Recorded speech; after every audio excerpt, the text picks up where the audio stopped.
Que la paix du Seigneur soit avec vous tous qui êtes fidèles à ce temps de qualité. Nous vous remercions pour votre amour, l'amour que vous portez à ce programme, mais également l'intérêt que vous portez à notre ministère au travers de vos encouragements, vos remarques, vos suggestions, de telle manière que nous vous apportions jour après jour un travail de qualité pour la gloire de notre Seigneur Jésus-Christ. Le parler en langue, c'est cela le thème que nous sommes déjà en train de développer et nous pensons que nous arrivons presque à la fin de cette session sur le parler en langue, mais néanmoins, il y a quelques éléments importants qui nous restent encore à expliquer, à démontrer de telle manière que votre assurance sur le parler en langue soit assise sur les Écritures et non sur les débats de rue, les débats des ignorants ou des gens simplement animés de mauvaise foi qui s'opposent à toute doctrine chrétienne. Et donc nous étions arrivés au chapitre où nous étions en train de parler d'un tableau de 11 versets en rapport avec l'effusion du Saint-Esprit. Et ces 11 versets, nous pouvons les utiliser pour amener quelqu'un progressivement à accepter l'effusion du Saint-Esprit et à commencer aussi à parler dans des langues nouvelles. Nous avions déjà vu le premier verset dans Jean chapitre 7, le verset 37 à 39, où nous avons ressorti les conditions pour parler dans des langues nouvelles. Et nous avons aussi compris que le fait d'être rempli du Saint-Esprit et que des fleuves d'eau vive coulent de notre sein, cela était un commandement du Seigneur parce que Jésus déclare dans ce texte en disant que l'Esprit que devaient recevoir ceux qui croiraient. Il parlait donc du baptême dans le Saint-Esprit. Remarquez qu'il a utilisé le verbe devoir comme pour parler d'une recommandation de sa part. Et le deuxième verset, nous avons vu, c'est dans Jean chapitre 4, le verset 23 à 24, où nous avons compris que réellement, dans l'ancienne alliance, il y avait 7 dons du Saint-Esprit. Et le jour de la Pentecôte, lorsque la nouvelle alliance commence, le Seigneur va ajouter 2 dons qui sont la diversité des langues et l'interprétation des langues. Et donc, dans ce texte, nous avons compris aussi que Jésus nous a donné la nature de son Père en disant que Dieu est esprit. Et il faut donc que nous qui adorons ce Dieu esprit, que nous le fassions à partir de notre esprit, mais également dans la vérité. Et donc, adorer en esprit et en vérité, ce n'est pas ce que nous avons l'habitude de faire communément, pensant que lorsque nous sommes très concentrés dans la prière, c'est à ce moment-là que nous sommes en train d'adorer en esprit et en vérité. Il faut véritablement que notre esprit régénéré parle. Et lorsque notre esprit est en prière, ou lorsque notre esprit adore, eh bien nous le faisons en langue, avec des langues nouvelles donc. Et dans l'ancienne alliance, vous serez d'accord avec moi qu'il y avait les adorateurs déjà, mais qui n'étaient pas des vrais, parce qu'ils ne le faisaient pas de deux manières, en esprit et en vérité. Ils ne le faisaient que en vérité. Vous pouvez prendre des gens comme David, comparativement à nous aujourd'hui, nous pensons que nous sommes des vrais adorateurs par rapport à David. Et donc, véritablement, le Seigneur recherche ceux qui l'adorent en esprit. Parce que déjà dans l'Ancienne Alliance, il y avait des gens qui adoraient le Seigneur avec leur intelligence, qui le faisaient dans la vérité. Donc, nous sommes cette race de personnes que le Seigneur a recherchées finalement, lorsque Christ a accompli ce qu'il fallait. Ainsi, il a pris le Saint-Esprit qui avait été promis, il l'a répandu sur nous. Et ce jour-là, l'apôtre Pierre a dit, comme vous le voyez et l'entendez. Qu'est-ce qu'il voyait? Il voyait des gens en train de parler en langue. Et qu'est-ce qu'ils entendaient? Ils entendaient justement des langues sortir de la bouche de toutes ces personnes. Et nous étions arrivés au troisième verset que nous pouvons utiliser pour amener quelqu'un à l'effusion du Saint-Esprit. Et nous avions déjà commencé à en parler, comme pour faire comment je peux dire ça, une certaine ressemblance qu'il y a entre ce texte de 1 Corinthiens chapitre 14, versets 14 à 15 et Jean 4, 23 à 24. Les deux textes, d'une part Jésus parlant et de l'autre l'apôtre Paul parlant, en fait ils sont en train de dire la même chose mais avec des termes plus ou moins différents. L'apôtre Paul dit ceci: car si je prie en langue, Mon esprit est en prière, mais mon intelligence demeure stérile. Que faire donc? Je prierai par l'esprit, mais je prierai aussi avec l'intelligence. Je chanterai par l'esprit, mais je chanterai aussi avec l'intelligence. Et Jésus déclare dans Jean 4, 23-24 que les vrais adorateurs adoreront également de deux manières, en esprit et en vérité. Ici, vous remarquerez que ce que Jésus appelle prière en esprit, c'est la prière en langue que l'apôtre Paul appelle aussi la prière en esprit. Et lorsque, au deuxième élément où l'apôtre Paul parle de la prière en intelligence, Jésus l'appelle prière dans la vérité. Et donc lorsque vous priez dans la vérité, vous êtes en train de prier en accord avec la parole de Dieu. Parce qu'en fait, Dieu est derrière sa parole pour l'accomplir. La seule vérité derrière laquelle Dieu se tient, c'est la vérité de sa parole. Et donc, remarquez que ce sont des mêmes termes, parce que quand vous priez selon les Écritures, en ce moment-là, vous priez avec une langue connue, n'est-ce pas, une langue usuelle, apprise, ou une langue maternelle de chez vous. Mais dans tous les cas, c'est une langue intelligible. Et donc Jésus et Paul disent la même chose. Et nous allons aller et comprendre davantage en lisant 1 Corinthiens 14, verset 15. Nous voyons qu'il y a deux façons de prier et de chanter. Premièrement, prier par l'esprit et chanter par l'esprit. C'est prier et chanter dans des langues inconnues, comme on l'a dit. Et deuxièmement, prier et chanter avec l'intelligence ou dans la vérité. C'est prier et chanter dans des langues maternelles, des langues connues ou des langues apprises. Mais dans tous les cas, ce sont des langues intelligibles en ce moment-là. Mais certaines personnes sont animées d'un excès de zèle et ils disent, comme je sais déjà prier en langue, je ne prierai plus avec mon intelligence. Cette position n'est pas biblique parce qu'il est écrit clairement dans ces deux passages qui se sont suivis ici, que nous avons vu le deuxième et le troisième verset, notamment en Jean 4, 23-24, 1 Corinthiens 14, 14 à 15, que nous devons prier, adorer Dieu de deux manières. Et donc, pas d'excès de zèle. Ça, c'est une remarque que nous faisons, notamment à ceux qui parlent déjà en langue. Ils ont comme l'impression qu'ils sont les plus élevés en tout. Et voilà, il y a une espèce d'orgueil qui commence à monter. Et ça, c'est très dangereux.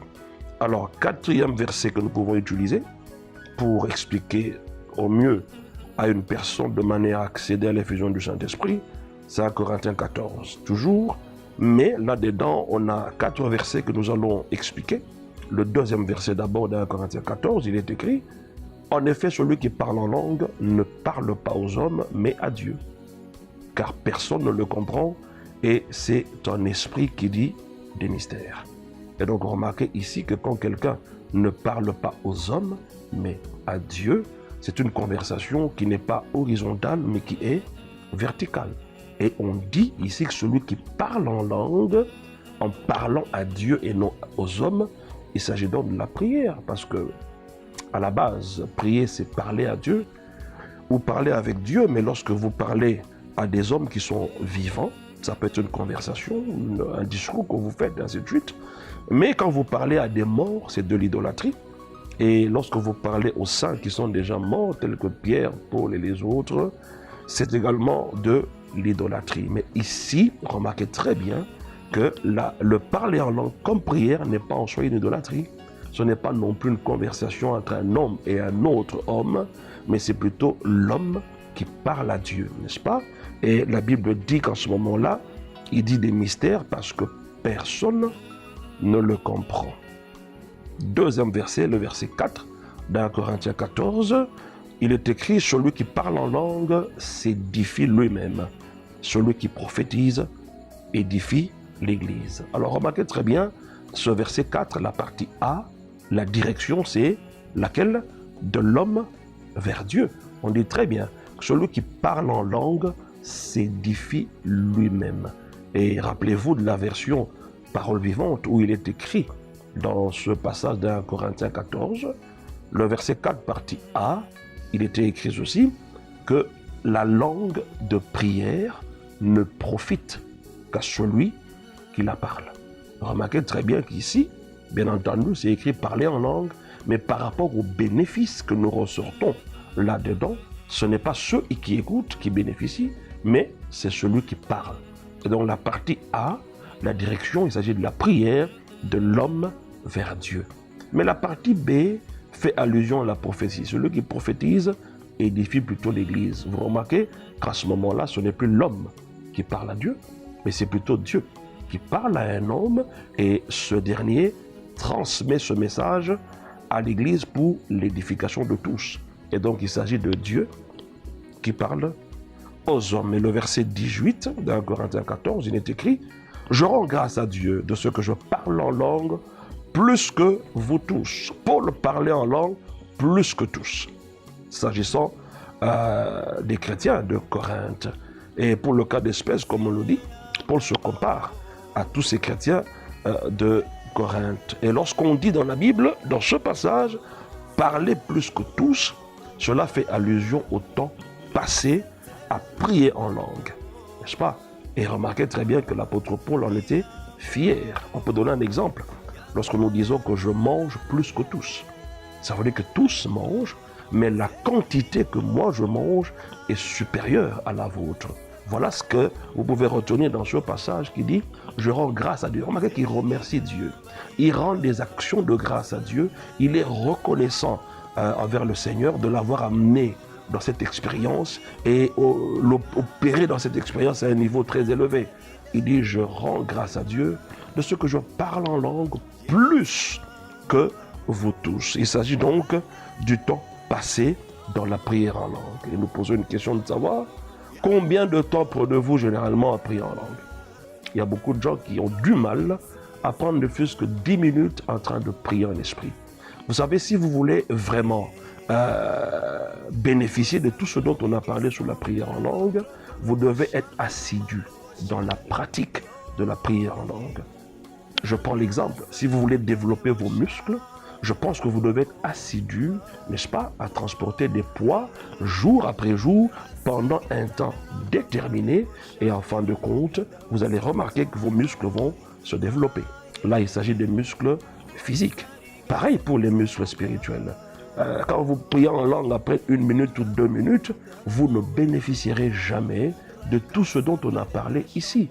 N'est-ce pas, comme bénéfice du parler en langue. Mais prenez un temps, donnez-vous un temps. Vous vous dites quotidiennement, je vais prier au moins 30 minutes. Et progressivement, vous arrivez à 1 heure du temps et l'Esprit va vous amener au-delà. Et c'est à ce moment-là que lorsque vous êtes assidu dans la pratique de la prière en langue, que vous allez commencer à expérimenter tous les bénéfices dont nous avons parlé. Et la deuxième question que nous posons, est-ce que dans votre église, chaque fidèle en particulier parle-t-il en langue? Ça, c'est une question fondamentale à laquelle quelqu'un peut aussi rétorquer en me disant, mais pasteur, est-ce qu'il est possible que toute une église locale, chacun en particulier prie en langue? C'est une question fondamentale, mais je réponds à cette question par des versets bibliques. Actes, chapitre 2, verset 1 et le verset 4. Il est écrit ceci. Le jour de la Pentecôte, ils étaient tous ensemble. Remarquez bien qu'on dit tous ensemble, sans exception. Ça veut dire les 120, dans le même lieu. Verset 4. Et ils furent tous, sans exception. Ça veut dire les 120, remplis du Saint-Esprit, et se mirent à parler en d'autres langues, selon que l'Esprit leur donnait de s'exprimer. Dans Acte 19, on dit que lorsque Paul leur eut imposé les mains, le Saint-Esprit vint sur eux, et ils parlaient en langue et prophétisaient. Ils étaient en tout environ 12 hommes. Actes des Apôtres, chapitre 10, versets 44 à 46, comme Pierre prononçait encore ces mots, le Saint-Esprit descendit sur tous ceux qui écoutaient la parole. Tous ceux qui écoutaient, sans exception. Une fois de plus. Et finalement, vous avez un Corinthiens 14, verset 18, qui dit « Je rends grâce à Dieu de ce que je parle en langue plus que vous tous. » Encore une fois, tous parlaient, mais Paul parlait plus que tous. Alors, selon tous les passages que nous avons vus, pour le premier cas, l'église qui a commencé à la Pentecôte avait 120 membres. Nous sommes d'accord avec ça? Et tous ont parlé en langue sans exception. Et si vous commencez une église aujourd'hui avec 120 membres et que tous parlent en langue, est-ce contre la Bible ou c'est ce que la Bible nous recommande. Deuxième cas, l'église d'Éphèse a commencé avec environ 12 personnes. Et remarquez très bien dans ce texte d'Acte 19, il est écrit que tous ont parlé en langue, sans exception. Ils étaient environ 12 personnes. Le troisième cas, l'église de Jopé, il est écrit que le Saint-Esprit descendit sur tous ceux qui écoutaient. Tous ont parlé sans exception encore. Le quatrième cas, c'est l'église de Corinthe. Il est écrit, tous parlaient sans exception, mais Paul parlait plus que tous. Nous pouvons donc confirmer que pour une église locale donnée, tous, sans exception, peuvent être baptisés du Saint-Esprit et parler sans exception. Voyez-vous, je pense à l'introduction de ce message, j'ai dit, nous voulons que nous sortions des débats de rue, que nous sortions des débats des ignorants, excusez-moi de le dire ainsi, parce qu'on en a tellement vu en ce qui concerne le parler en langue. Mais référons-nous à la parole de Dieu, tirons des conséquences de la parole de Dieu. Remarquez que vous avez 4 exemples concrets des églises qui ont commencé ou qui ont existé, n'est-ce pas? Où tous parlaient en d'autres langues. Et notez que lorsque nous parlons de l'église, nous parlons, n'est-ce pas, de ceux qui ont cru au Seigneur Jésus. Et Marc 16, 17 nous dit, voici les miracles qui accompagneront ceux qui auront cru. Ceux, c'est un démonstratif qui désigne l'ensemble de tous les chrétiens de tous les temps, à travers le monde, sans exception. On dit ceux qui auront cru. On n'a pas dit quelques-uns de ceux qui croiront parleront, mais tous ceux.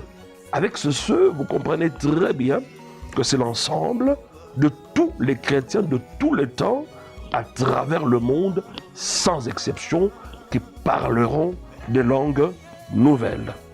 Question. Lequel d'entre nous qui avons cru, si on remplaçait son nom à la place de ceux, le reste du verset changerait? Aucun. Parce qu'en fait, le ceux en question, ce démonstratif, contient tous les noms des chrétiens qui ont cru et qui croient et qui croiront, n'est-ce pas, les jours, les heures, les années qui viennent. Et donc, il n'y a aucune exception. Si on place votre nom là, parce que vous avez cru, la suite du verset sera toujours, vous parlerez des langues nouvelles, vous chasserez les démons, vous imposerez les mains aux malades, et ainsi de suite. Mais pasteur, c'est une question. Je comprends bien que nous tous qui avons cru parlerons des langues nouvelles. Mais est-ce que cela n'est pas un don donné aux uns et non pas aux autres? À cette question, nous répondons comme ceci. Si vous dites que la prière en langue est un don qui est donné aux uns, non pas aux autres, ok, il n'y a pas de problème. Mais nous répondons en disant, savez-vous aussi que le salut en Jésus-Christ est un don? Selon qu'il est écrit dans Jean 3,16, car Dieu a tant aimé le monde qu'il a donné son Fils unique. Donc il a fait don du salut au travers de Jésus, afin que quiconque croit en lui ne périsse point, mais qu'il ait la vie éternelle. Comment a-t-on reçu le don de Dieu en ce qui concerne le salut? Mais c'est en croyant en ce don, en ayant foi en ce don, et donc par conséquent, nous sommes sauvés et nous ne sommes plus condamnés. Donc le don de Dieu s'obtient simplement par la foi. Et si le parler en langue est un don, alors qu'entendez-vous pour exercer votre foi et jouir de cela? Et donc dans tous les cas, nous sommes en train de répondre à toutes ces questions qui bloquent beaucoup de chrétiens à accéder au parler en langue. Un autre verset, 1 Corinthiens 14, verset 39, il est écrit, « Ainsi donc, frères, aspirez au don de prophétie et n'empêchez pas de parler en langue, mais que tout se fasse avec bienséance et avec ordre. » Remarquez bien qu'ici, il s'agit d'autoriser, d'encourager, de parler en langue et d'enseigner là-dessus. N'empêchez pas. Quelle que soit votre opinion sur le parler en langue, n'oubliez pas que la conclusion de la Bible sur ce sujet du parler en langue est n'empêchez pas de parler en langue. Malgré votre théologie, malgré vos études bibliques, serez-vous plus sage que les Écritures? Je ne pense pas. Alors nous devons tous nous soumettre aux Écritures. Ainsi donc, la Bible n'interdit nulle part de prier en langue et dans l'assemblée et dans le privé. Si interdiction il y a, c'est lorsque cela se pratique dans l'assemblée, non pas avec ordre et bienséance. Quand il y a le désordre, alors on peut interdire, mais momentanément. Ce n'est pas une interdiction qui est là et qui ne change pas. Non, c'est pour un temps. C'est justement pour cela que 1 Corinthiens 14 a été écrit. C'est pour nous enseigner comment les langues s'exercent au sein de l'assemblée et non pas pour les interdire. Il appartient donc aux bergers de l'église locale d'instruire les brebis sur la manière d'opérer dans les langues au sein de l'assemblée. Donc quand vous lisez tout le chapitre de 1 Corinthiens 14, vous retrouvez là-dedans l'instruction sur la manière d'exercer les dons spirituels, la prière en langue au sein de l'assemblée. Et la conclusion, on dit, mais après tout ce que vous avez reçu comme explication sur le parler en langue, alors on ne voit pas de raison d'interdire cela. S'il y a quelque chose qui ne va pas, référez-vous à 1 Corinthiens 14. Et puis vous aurez la solution et vous expliquerez à l'Église comment ils peuvent opérer dans ce domaine. Et donc il y a beaucoup de gens qui interdisent se parler en langue. Et il y a une façon absolue et une façon diplomatique, n'est-ce pas, d'empêcher les gens de parler en langue. La façon absolue, c'est de ne même pas enseigner sur le parler en langue. Catégoriquement, on n'enseigne pas sur ça.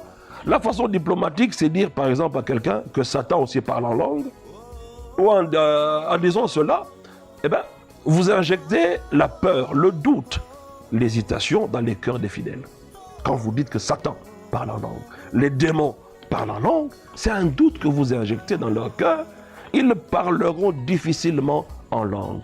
Personnellement, j'ai entendu des hommes de Dieu dire que si vous entrez dans une église où l'on parle en langue, sortez vite de cette église-là, ce sont des sorciers. Je ne pense pas. Avec tout ce que nous avons expliqué, je ne pense pas que les gens qui parlent en langue comme nous sont des sorciers. Bien au contraire, faites l'expérience. Les sorciers ont beaucoup de mal à aspirer au parler en langue. Parce qu'en fait, en ce moment-là, quand ils croient au Seigneur Jésus, la sorcellerie là n'est pas finie du coup. C'est pareil avec celui qui volait. Quand il croit au Seigneur Jésus, il a encore les séquelles du vol dans sa chair. N'est-ce pas? C'est pareil avec la sorcellerie. Donc vous retrouvez que ces gens-là acceptent difficilement le parler en langue. Dans les endroits où il n'y a pas de parler en langue, le plus souvent, c'est le foyer des sorciers. Et donc, il n'y a aucune raison biblique, il n'y a aucune référence biblique qui parlerait des gens qui se donnent au parler en langue et qui seraient des sorciers, ou un verset qui ferait plus ou moins allusion à cela. Et donc, nous devons sortir de cette façon absolue ou diplomatique d'interdire le parler en langue. Marc 16. 17, voici les miracles qui accompagneront ceux qui auront cru. En mon nom, ils parleront des langues nouvelles.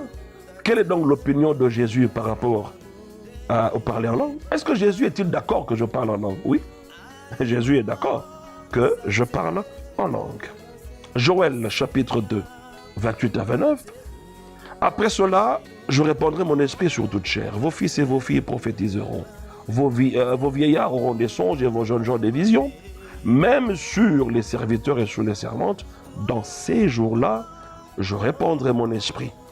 Ça, c'est la promesse de la venue du Saint-Esprit. Dieu promet de répandre son esprit sur toute chair, c'est-à-dire sur tout homme, sur tout être humain. C'est ça que ça veut dire. Alors, pourquoi est-ce que Dieu veut-il répandre son esprit sur toute chair? La réponse est simple. Selon Jean 4, 23, 24, c'est pour que nous l'adorions en esprit et en vérité. Dieu est catégorique, il a promis que toute chair, en d'autres termes, tout homme, tout être humain recevra le Saint-Esprit. Et dans Actes, chapitre 2, verset 4, lorsqu'ils furent remplis du Saint-Esprit et se mirent à parler en notre langue, c'était justement ce jour-là que la promesse de Joël s'est accomplie. Ce n'est pas moi qui le dis, c'est l'apôtre Pierre qui le dit. Il dit, c'est ici ce qui avait été promis par Joël, que dans les derniers jours, Dieu répandra son esprit sur toute chair. Dans les derniers jours. Et le premier jour des derniers jours, c'est justement le jour de la Pentecôte. Et ce jour a été inauguré par l'effusion du Saint-Esprit. Et le premier jour des derniers jours, qu'est-ce qui avait été prêché? Référez-vous à l'enseignement de Pierre. C'est ça, l'enseignement. C'est ça, la prédication du temps de la fin. Référez-vous à l'apôtre Paul. Quand nous sommes entrés dans les derniers jours, c'est le jour de la Pentecôte. Et ce jour-là, l'Église est née. Et à partir de ce jour-là, qui inaugure les derniers jours, l'enseignement était lequel? Vous voyez ce que Pierre avait enseigné. Voilà les enseignements des jours derniers dans lesquels nous sommes. Donc le jour numéro 1 de l'effusion du Saint-Esprit, c'était le jour de la Pentecôte. Sur les 120 disciples qui se trouvaient dans la chambre haute, l'effusion s'est faite instantanément. Aucun n'était déçu. Personne n'est rentré chez soi découragé parce qu'il n'avait pas parlé en langue. Mais de nos jours, beaucoup de gens sont déçus parce qu'ils n'ont pas parlé en langue. Souvent, cela est dû à l'incompréhension de la phrase suivante qui est dans Acte 2, verset 4. Ils se mirent à parler en d'autres langues. Alors, se mirent à parler, c'est le verbe se mettre, conjugué simplement au passé simple. Et se mettre peut aussi se dire commencer à. C'est ça qui empêche souvent les gens de parler en langue. Parce qu'ils se demandent, qu'est-ce que je vais dire? Par où est-ce que je vais commencer? Et si nous remplaçons se mettre à par commencer à, Acte 2, 4 se lira désormais. Ils le furent tous remplis du Saint-Esprit et commencèrent à parler en d'autres langues. Ils ont donc commencé à parler instantanément, à prier en langue. Ils n'ont pas commencé, comme on le dit, non, pour que tu parles en langue, il faut dire Jésus, Jésus, Jésus, Jésus, et puis à un moment donné, subitement, tu vas commencer à parler en langue. Où est-ce que vous avez vu cette façon de faire dans les Écritures? Dans tous les cas que nous avons étudiés, ces gens ont reçu le baptême, l'effusion du Saint-Esprit, et ils ont commencé instantanément à parler dans des langues nouvelles. Je le souhaite pour toi, bien-aimé qui me suis. Tout ce que tu reçois encore en ces instants, c'est que ta foi soit affermie sur la prière en langue et que tu te donnes à cela de gaieté de cœur avec toute l'assurance et que tu sois assidu dans cette pratique dans le nom de Jésus. Je vous bénis, vous tous qui avez suivi ce programme, et que la grâce de notre Seigneur Jésus-Christ, l'amour du Père et la communion du Saint-Esprit soit votre partage dans le nom de Jésus-Christ. Nous avons ici proclamé et prêché et nous vous disons merci. Rendez-vous à la session prochaine.